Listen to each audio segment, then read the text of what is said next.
E2 of substituted cyclohexane. In cyclohexane, the E2 reaction will definitely have some restrictions due to the structure.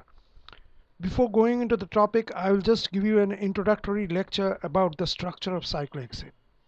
In cyclohexane, there are 2 hydrogen atoms attached to each of the 6 carbon. Cyclohexane is not planar. It has many conformations. This is the most stable chair conformation, and we will focus on this one. Out of the 12 CH bonds, these 6 bonds are equatorial and these 6 bonds are axial.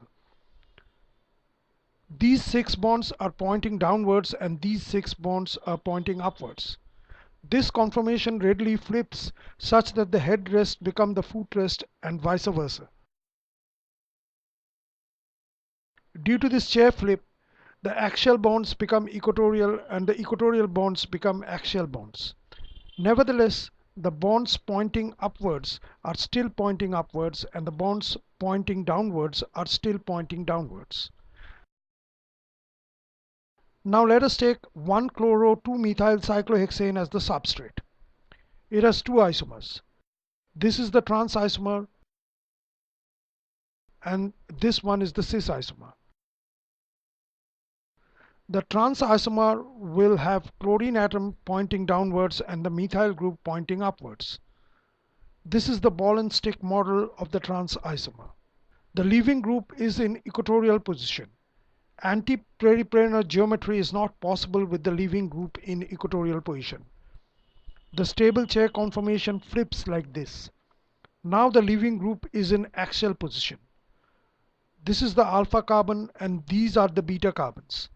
Only this hydrogen of this beta carbon is anti-periplanar with the leaving group. Elimination happens in a concerted mechanism with this hydrogen.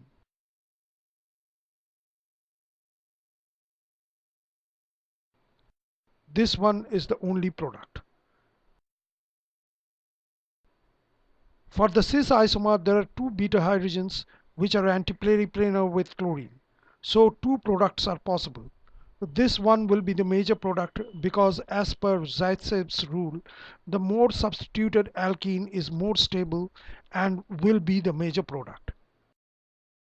Now let us look at this substrate. This is 4-tertiary butyl cyclohexyl bromide. This is the ball and stick model of the substrate.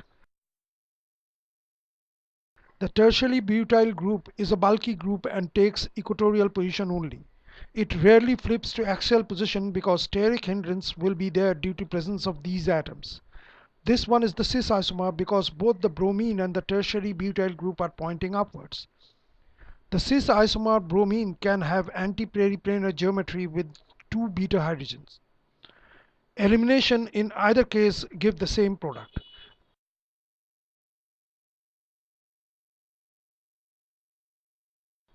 Now the trans isomer has bromine in the equatorial position.